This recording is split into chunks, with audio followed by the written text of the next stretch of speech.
औली में पर्यटकों ने नए साल पर मनाया जश्न। अगले दिन पालिका कर्मियों ने बुग्याल क्षेत्र में चलाया सफाई अभियान। पर्यावरण सुंदरता को कायम रखने का भी किया अनुरोध।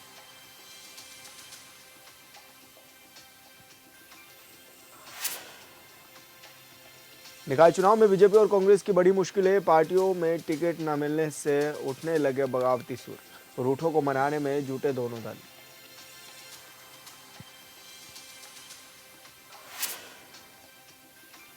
अब निगम की जर्जर बसें नहीं चढ़ेंगी पहाड़। आयु पूरी कर चुकी बसों की होगी नीलामी।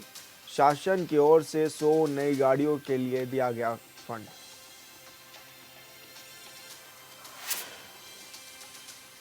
नए साल पर नैनीताल की नैना देवी और अल्मोड़ा के जागेश्वर मंदिर में उमड़ी भक्तों की भीड़। मंदिर में माथा टेक खुशहाली के लिए मांगी दुआएं।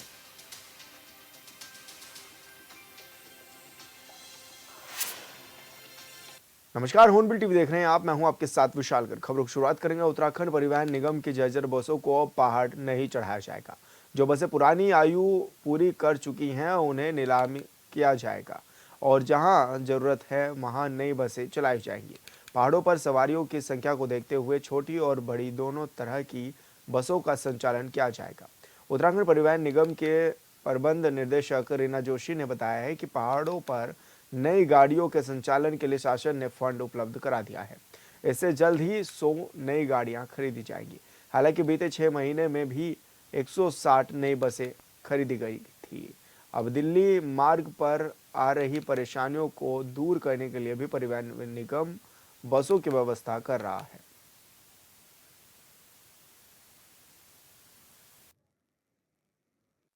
कुछ दिनों पहले ही यहाँ पर एमडी परिवहन निगम का पदभार ग्रहण किया है। तो अभी हम लोग यहाँ पे असेसमेंट कर रहे हैं कि क्या निगम में क्या क्या परेशानियों का सामना करना पड़ रहा है, किस तरह से इसका सुधार किया जाए और कैसे ही इसको प्रॉफिटेबल संस्था बनाई जाए।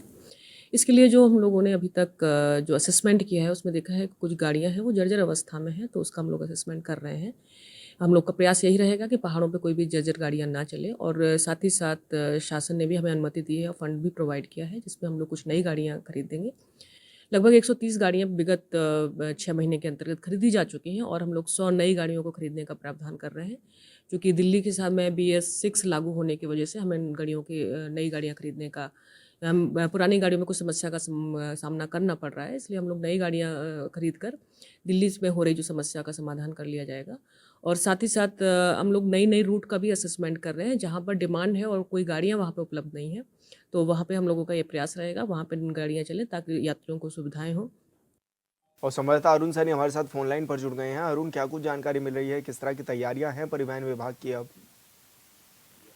जी सर, देखिए बिल्कुल जिस तरीके से लगातार बसों के हादसे हो रहे हैं, जिस तरीके से बीते 2024 की अगर बात की जाए तो ऐसे कई हादसे जो है बसों के हुए जो चर्चाओं का विषय बने, जिसमें कि अल्मोड़ा बस हादसा हो या भीमताल बस हादसा हो। और ऐसी कई जो है बसें ऐसी है जो खराब स्थिति में है, जिनकी आयु पूरी हो चुकी है, वो बसें भी जो है अभी तक चल रही है, तो जिनकी वजह से हादसे भी हो रहे हैं और कई लोगों की जानें भी जा रही है। ऐसे में अब जो है परिवहन विभाग अब नई बसें खरीदने पर जोर दे रहा है। कुछ नई बसें खरीदी भी गई है और अब उसको नई बसें खरीदने को लेकर के परिवहन विभाग ने टारगेट रखा है कि इस वर्ष जो है बसों की संख्या भी बढ़ाई जाएगी और इसी के साथ साथ ही पुरानी बसों को नीलाम किया जाएगा जिन बसों की आयु पूरी हो चुकी है, और इसी के साथ साथ ही नई बसें और हाईटेक बसें जो है वो खरीदी जाएंगी ताकि किसी प्रकार का हादसा जो है वो ना हो। तो इसको लेकर एक तरीके से बीते जो 2024 का है जो हादसे हुए हैं उनकी सीख भी परिवहन विभाग ने दी है और आगे कितना इस पर कार्य होता है, कितनी नई बसें खरीदी जाती हैं, किस तरीके से बसों की नीलामी होती है और परिवहन विभाग आगे किस तरीके से व्यवस्थाएं बनाता है ताकि ऐसे हादसे ना हो, 2024 में जो हादसे हुए उनकी पुनरावृत्ति ना हो। तो ये तमाम चीजें आगे देखने वाली हैं। अरुण, अभी शासन की ओर से कितना बजट जारी किया गया है, क्या इसका भी आकलन आ पाया है अपने पास? जी सर, देखिए अभी इसको लेकर चर्चाएं चल रही है और अभी आगे इसको लेकर जो बसें खरीदी जाएंगी शासन प्रशासन से बात भी होगी, उसके बाद ही बजट जारी किया गया है। अभी तक इसको लेकर कोई बजट जारी नहीं किया गया है। अभी जो है ये बात रखी गई है और आगे इसको लेकर जब ड्राफ्ट बनेगा, तैयारियां होंगी, तो तब जाकर आगे आगे जो है बजट जारी होगा, इसको लेकर के बसें खरीदी जाएंगी और आगे तमाम चीजें जो है वो होंगी। बिल्कुल अरुण, बहुत शुक्रिया आपका तमाम जानकारी साझा करने के लिए। ठंड और ठिठुरन के साथ शीतलहर के बीच हिम क्रीड़ा स्थली ओली और जोशीमठ में पर्यटकों ने 31st सेलिब्रेशन का लुत्फ उठाया है। होटल और होम स्टे में पर्यटक गढ़वाली लोकगीतों की धुनों पर देर रात तक थिरकते हुए नजर आए। वहीं जश्न के बाद नगर पालिका परिषद ज्योतिर्मठ पर्यावरण मित्रों ने बर्फीले बुग्याली क्षेत्र में फैले कूड़े को स्वच्छता अभियान के तहत उठाया है। साथ ही पर्यटकों से विंटर डेस्टिनेशन ओली के प्राकृतिक पर्यावरण सुंदरता को कायम रखने के लिए ओली को साफ बनाने के लिए भी अनुरोध किया है।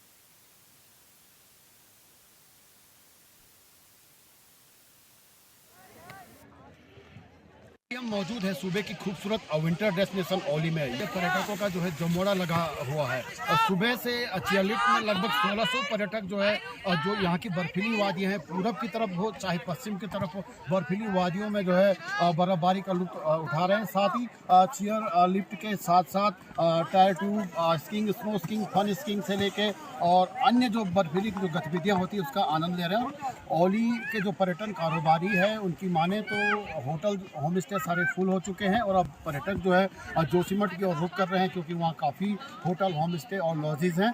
और आज जो है इस पहली बार आज बर्फबारी के बाद यहाँ पे जो है पर्यटन स्थली ओली जो पर्यटकों से गुलजार है। ज्योतिर्मठ की वादियों में नए साल का आगाज पहाड़ों में खिली धूप के साथ ही हो गया है। वहीं जश्न के बाद विंटर डेस्टिनेशन ओली में नए साल के पहले दिन पर्यटकों का तांता लगा हुआ है। सुबह से ही पर्यटक बर्फ में एंजॉय करते हुए नजर आ रहे हैं। साथ ही GMVN की चेयर लिफ्ट से ओली की बर्फीली वादियों के सैर करने के लिए भी पर्यटकों की भीड़ चेयर लिफ्ट प्लेटफॉर्म के सामने नजर आ रही है।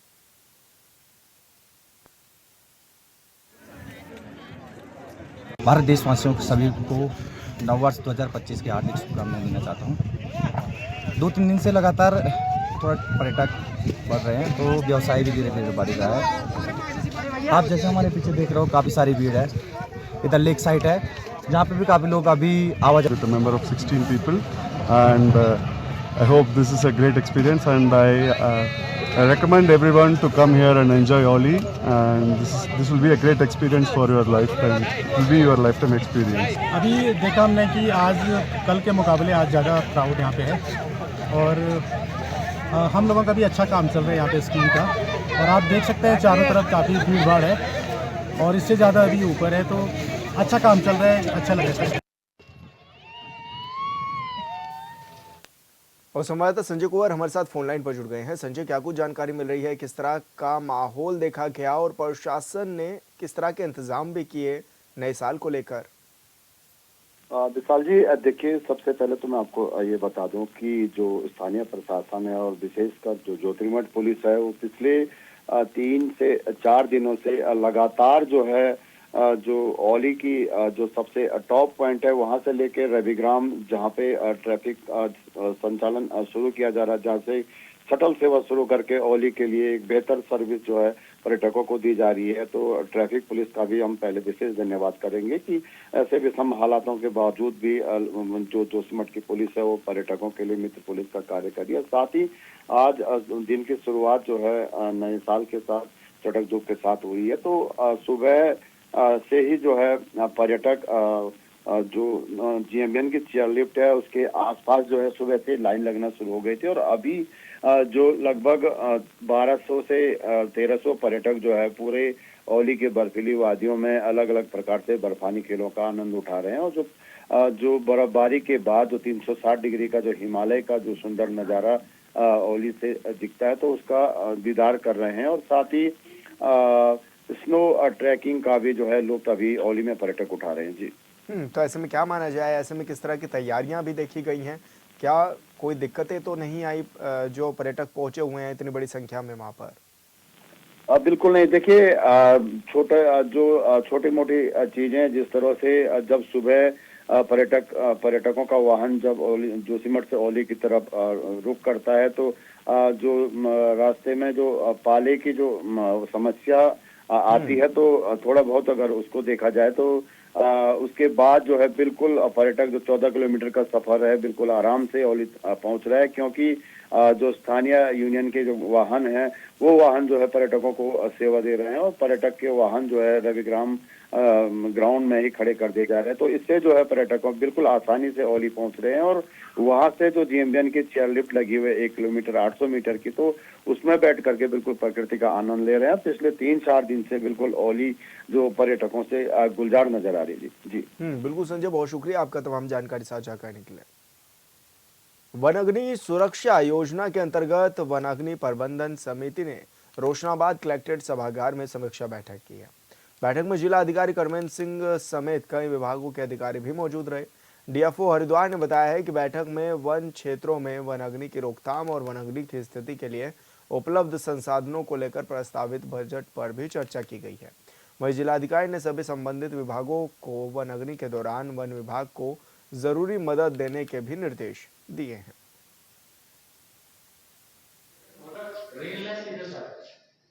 फायर मैनेजमेंट प्लान 2025 तैयार किया गया है और उसी को लेकर चर्चा करने के लिए, उसको फाइनल अप्रूव करने के लिए आज ये बैठक बुलाई गई थी और इसमें सभी संबंधित विभाग और डीएफओ दादाजी टाइगर के डिप्टी डायरेक्टर ये सारे लोग सम्मिलित हुए हैं। और इसमें विशेष तौर पर इस बात पे चर्चा हुई है कि वनाग्नि को रोकने के लिए क्या क्या उपाय किए जाएं, किस प्रकार से टेक्नोलॉजी का मैक्सिमम उपयोग किया जाए ताकि समय से जानकारी मिल सके कि कहाँ पर आग लगी हुई है, उसका रिस्पांस टाइम घटाया जाए, टीमों की संख्या को बढ़ाया जाए, टीमों की संख्या को बढ़ाने के लिए किस प्रकार से विभिन्न विभागों से मदद ली जाए तथा आपदा मित्रों को पीआरडी वगैरह को लगा करके किस प्रकार से इसमें जो है इसमें रिस्पांस टाइम को कम किया जाए ताकि वनाग्नि घटनाएं कम से कम हो। प्रत्येक जनपद द्वारा जो है हर वर्ष एक वन अग्नि प्रबंधन योजना की बैठक रखी जाती है और उसका अनुमोदन जो है जिलाधिकारी महोदय द्वारा किया जाता है। तो उसी क्रम में आज हरिद्वार वन प्रभाग और राजाजी जो क्षेत्र हरिद्वार जनपद में पड़ता है उसकी वन अग्नि की जो है हमारी समिति की बैठक का आयोजन किया गया था।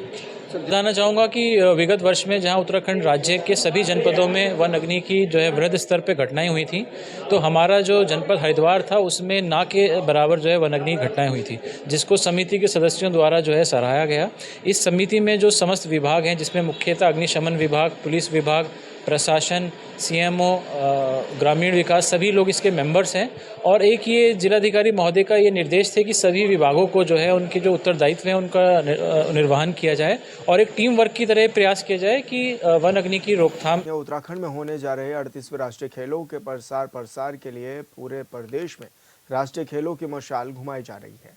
वही मशाल आज शुभंकर मौलिक के चंपावत पहुंचने पर डीएम समेत एसपी के अलावा खिलाड़ियों ने जोरदार स्वागत किया है, जिसके बाद कड़ी सुरक्षा व्यवस्था के बीच मशाल लोहा घाट पहुंची है, जहां जीआईसी खेल मैदान और स्पोर्ट्स स्टेडियम छमनिया में खिलाड़ियों और खेल प्रेमियों ने मशाल का स्वागत किया है। इस दौरान तिलु रोतोली पुरस्कार विजेता शाभवी मुरारी ने मौके पर मौजूद लोगों को मतदान करने की भी शपथ दिलाई है।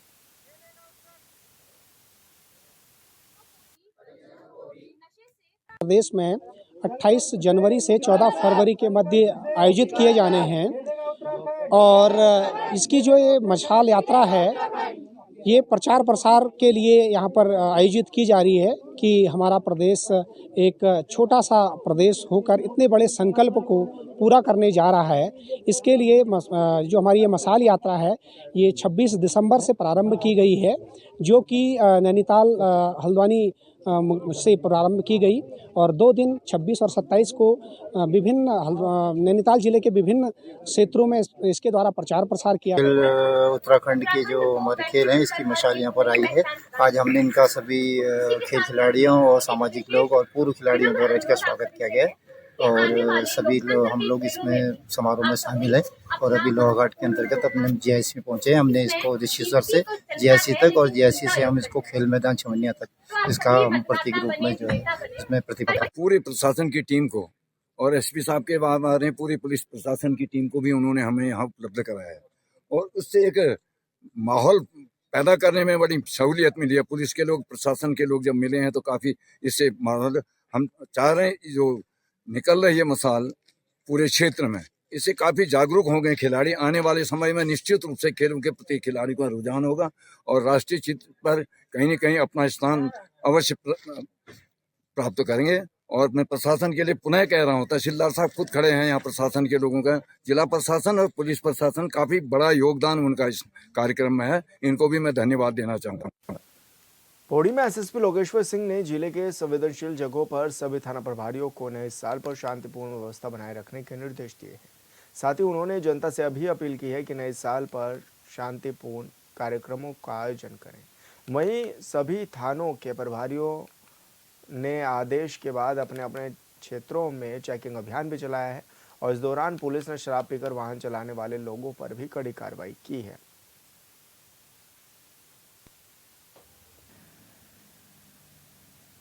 नववर्ष के अवसर पर जनपद पुलिस के द्वारा जो प्रिपरेशंस हैं वो हमारी 20 दिसंबर से ही हम लोगों ने करवा ली थी, जिसमें एक तो हमारे जितने भी टूरिस्ट स्थल हैं वहाँ पे जितनी भी होटल एसोसिएशन हैं, टैक्सी एसोसिएशन से उनके साथ हम लोगों ने मीटिंग्स कर ली गई थी और जनपद के जो मुख्य हमारे टूरिस्ट लोकेशंस हैं वहाँ पर जो फोर्स का डिप्लॉयमेंट है उसको भी हम लोगों ने बढ़ा लिया था।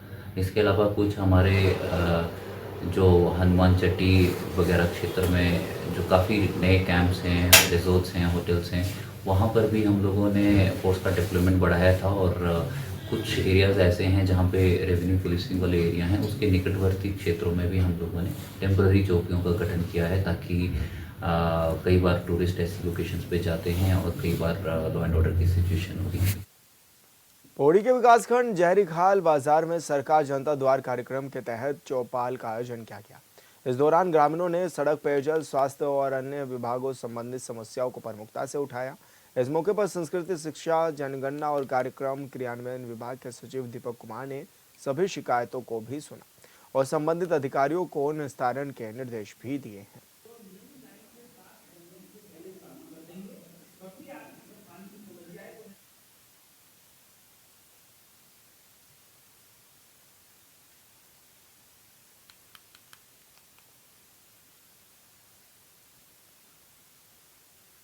देवभूमि उत्तराखंड में 2017 से ही बीजेपी की डबल इंजन वाली सरकार है। 3 जुलाई 2021 को पुष्कर सिंह धामी ने उत्तराखंड के 10वें मुख्यमंत्री के रूप में शपथ ली।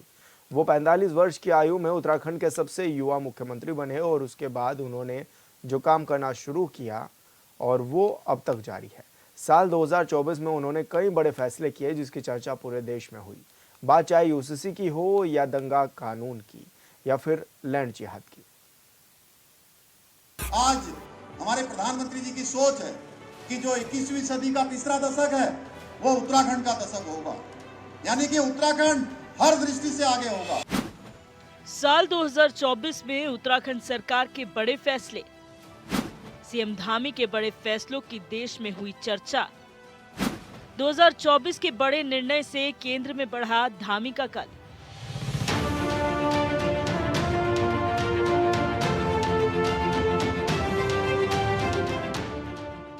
उत्तराखंड सरकार और प्रदेशवासियों के लिए साल 2024 बेहद खास रहा। वर्ष 2024 में न सिर्फ उत्तराखंड सरकार ने जनहित में कई बड़े निर्णय लिए, बल्कि सख्त भू कानून और यूनिफॉर्म सिविल कोड समेत तमाम मुद्दों पर अपना स्टैंड भी क्लियर किया। ऐसे में उत्तराखंड सरकार की ओर से साल 2024 में लिए गए तमाम निर्णय आगामी साल 2025 में पूरे होने की संभावना है। साल 2024 के सरकार के बड़े निर्णयों पर एक नजर डालते हैं, जिनका असर शायद साल 2025 में भी देखने को मिलेगा।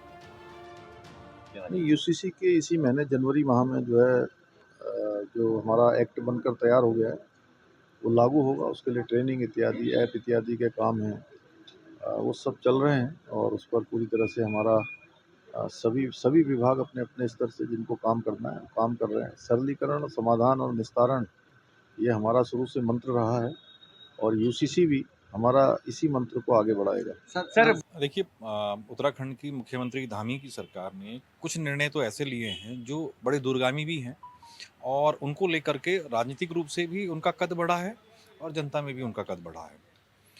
अगर हम राजनीतिक निर्णयों की बात करें तो 5 लोकसभा सीटों पर जो जीत हुई है उससे उनका कद बढ़ा है। बद्रीनाथ और मंगलौर सीट हारने के बाद केदारनाथ सीट का दोबारा जीतना उपचुनाव में, वो भी उनके बढ़े हुए कद को ही दर्शाता है, उनकी राजनीतिक दूरदर्शिता को दर्शाता है। इसके अलावा अगर उनकी सरकार ने जो निर्णय लिए हैं जिनमें महत्वपूर्ण एक जो बिल आया है जिसमें मलिन बस्तियों को लेकर के जो अध्यादेश आया जिसको तोड़ा जाने की बात हो रही थी, उसको लेकर के लोगों ने उसको काफ़ी सराहा है। दूसरा, ग्रामीण क्षेत्रों में जो बिजली में छूट देने की बात हुई है उसको लेकर के भी बात आई है। फिर एक दंगे को लेकर के कानून आया था कि दंगे में जो निजी संपत्ति होती है, सार्वजनिक संपत्ति होती है, उसको तोड़ दिया जाता था। तो उसके खिलाफ जो उनका कानून आया है कि जो इस तरह की टूट-फूट होगी तो उन्हीं दंगाइयों से वो उसकी वसूली भी की जाएगी। क्षति वसूली कानून जो आया है वो एक बड़ा दूरगामी है उत्तराखंड के लिए भी और जनता के हित में भी। साल 2024 में यूसीसी सदन से हुआ पास। 2024 में ही राष्ट्रपति से मिली मंजूरी। जनवरी में यूसीसी लागू करने का दावा।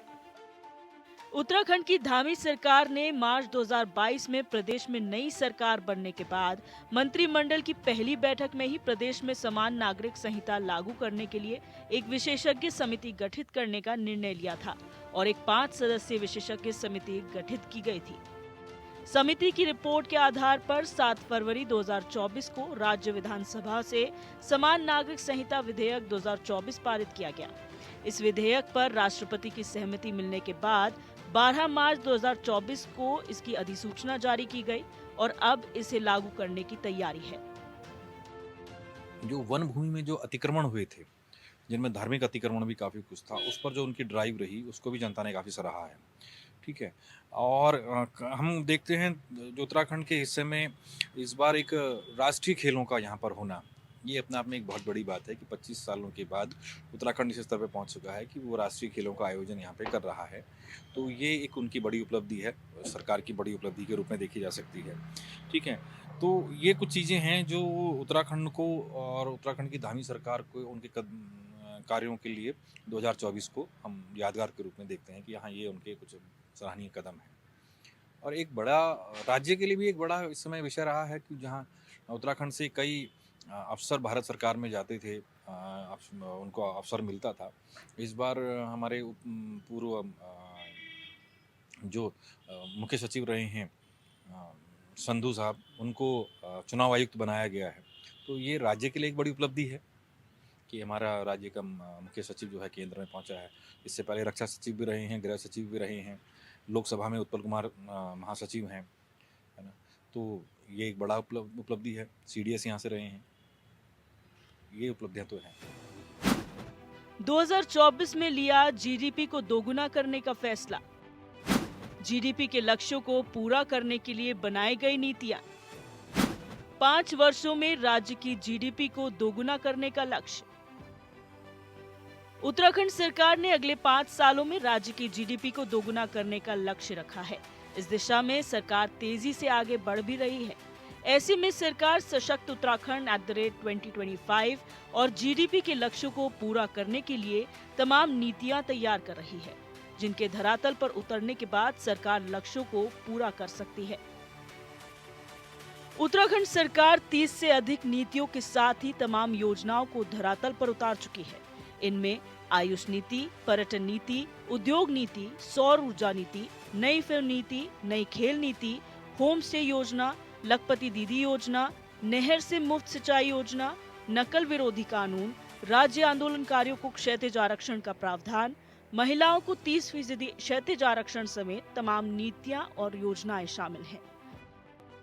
उत्तराखंड की नीतियों में युवा नीति, महिला नीति, भेड़ बकरी पालन प्रोत्साहन नीति, ग्रीन हाइड्रोजन नीति, लाभांश नीति, सेब नीति, जियोथर्मल नीति, कीवी नीति, मुर्गी पालन नीति, monitoring and revolution policy, Pradhan NITI, passenger charter heli service नीति, महक क्रांति नीति और मोटा अनाज नीति शामिल है।